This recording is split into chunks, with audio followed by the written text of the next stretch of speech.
एक महत्त्वाची बातमी, पेट्रोल पंपांवर केवळ उद्यापर्यंत जुनी 500 ची नोट चालणार आहे। तसंच विमान तिकिटांसाठीही केवळ उद्यापर्यंतची डेडलाईन ठेवण्यात आलेली आहे। चलनातून 500 आणि 1000च्या नोटा बंद केल्यानंतर पेट्रोल पंपावर या नोटा चालवण्यासाठी सूट देण्यात आली होती। प्रशांत कदम आपले प्रतिनिधी आता आपल्या सोबत आहेत। प्रशांत, हा नेमका निर्णय काय घेतला गेलेला आहे? विलास, अगदी थोड्या वेळापूर्वी हा निर्णय जाहीर झालेला आहे।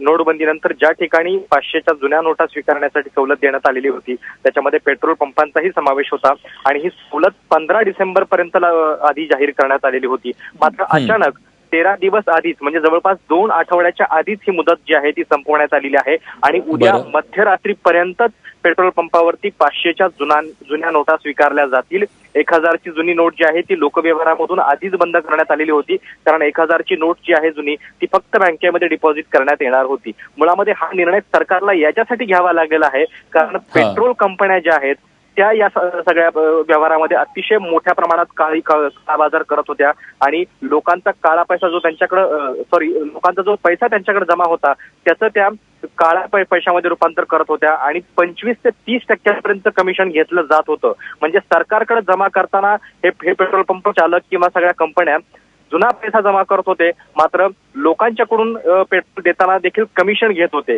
आणि असे प्रकार आढळल्यानं काल अर्थ मंत्रालयातल्या बैठकीत याच्या संदर्भातलं मंथन झालं आणि त्यानंतर हा निर्णय घेण्यात आलेला आहे। याशिवाय विमान कंपन्या ज्या आहेत त्यांना देखील, म्हणजे त्यांची तिकीट जी आहेत ती उद्यापर्यंतच 500च्या जुन्या नोटा देऊन घेता येतील। बाकीच्या ठिकाणची मात्र सवलत अजून कायम आहे। धन्यवाद प्रशांत, तुम्ही दिलेल्या सगळ्या सविस्तर माहितीबद्दल। तेव्हा सरकारनं आज पुन्हा एक महत्त्वाचा निर्णय घेतलाय। 1000नंतर 500 ची नोट ही आता बाद झाली आहे।